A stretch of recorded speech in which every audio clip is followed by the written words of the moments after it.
मेहर जी न्याणी उमेर रुबाब के हवाले ते बिन घर भातियुनि के कत्ल में मुलवस रूपोस जवाबदारनि की गिरफ्तारी पुलिस ऑपरेशन शुरू करे छडियो आहे। एमपीए सरदार खान चांडियो के घरनि ते पुलिस तरफ़ा चढ़ाई कई वई।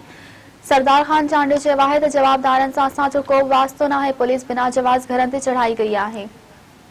मेहर जी न्याणी उमेर रुबाब के हवाले ते बिन घर भातियुनि के कत्ल में रूपोस जवाबदारनि मुर्तज़ा ऐं ज़ुल्फ़िकार चांडियो की गिरफ्तारी लाइ हैदराबाद इलाइक़ाणो के डीआईजी की अगवानी में पुलिस जो मेहर कंबर के जाबलू पट्टी में सर्च ऑपरेशन शुरू करे छडियो आहे। पुलिस कंबर ऐं गड़तल वारनि इलाइक़नि में एमपीए सरदार चांडियो के घरनि ते छापो हयो आहे, जंहिं दौरान घरनि ते तलाशी वठी पुलिस मुलाज़िमनि खां पुछा गछा कई, पर अञा ताईं का बि गिरफ्तारी अमल में नाहे आई।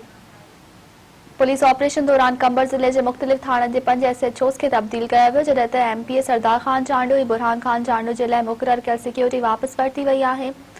और एमपीए सरदार खान चांडियो चयो आहे त पुलिस अणधुरी नाहे रही।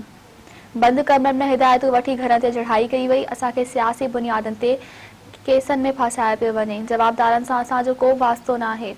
सरदार खान चांडियो चयो त बिना जवाज़ पुलिस के घरनि ते चढ़ाई ख़िलाफ़ कानूनी कार्रवाई जो हक़ रखूं था।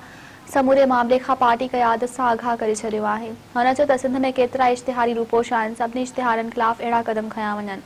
ॿिए पासे न्याणी उमेर रुबाब जो चवणु आहे त आईजी सिंध सां गुज़िरियल ॾींहुं मुलाक़ात कई। आईजी सिंध खे ॿुधायो हो त ॿावंजाहु जवाबदारनि जो पतो पइजी वियो आहे। उमेर रुबाब चयो त घर भातियुनि जे क़त्ल में सरदार खान चांडियो मुलवस आहे। सरदार खान चांडियो कानून खां केतिरो भॼंदो, जवाबदारनि जी गिरफ़्तारी लाइ आख़िरी दम ताईं विढ़ंदुसि।